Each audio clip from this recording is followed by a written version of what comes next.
बहुत समय पहले की बात है। हिमालय की तराई में एक छोटा सा आश्रम था।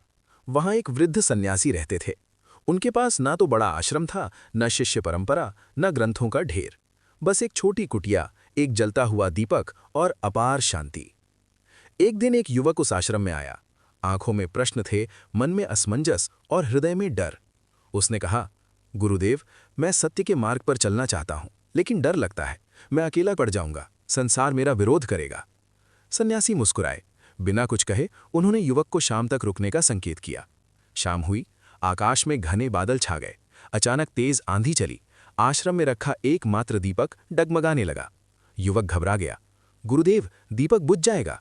सन्यासी शांत स्वर में बोले, अगर बुझ जाए तो अंधेरा देख लेना। आंधी तेज हुई, दीपक की लौ कांपती रही और अंततः बुझ गई। पूरा आश्रम अंधकार में डूब गया।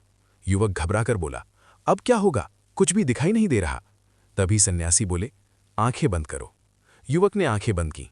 कुछ क्षण बाद सन्यासी ने कहा, अब बताओ, क्या अंधेरा है? युवक ठिठक गया। वो बोला, नहीं, अब तो अंधेरे का भी अनुभव नहीं हो रहा।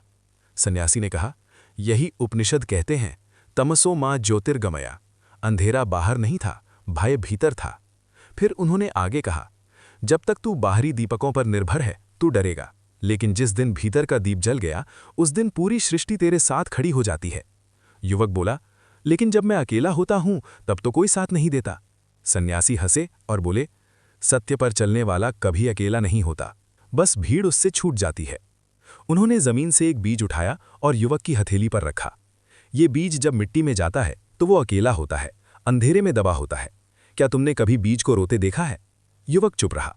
अगर बीज डर जाए और कहे, मैं अकेला हूं, मैं नहीं उगूंगा, तो क्या वृक्ष बन पाएगा? फिर सन्यासी ने गहरी दृष्टि से युवक की ओर देखा।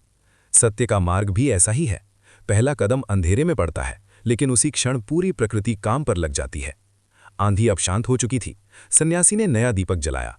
पूरा आश्रम प्रकाश से भर गया। युवक की आंखों में आंसू थे, डर के नहीं, स्पष्टता के।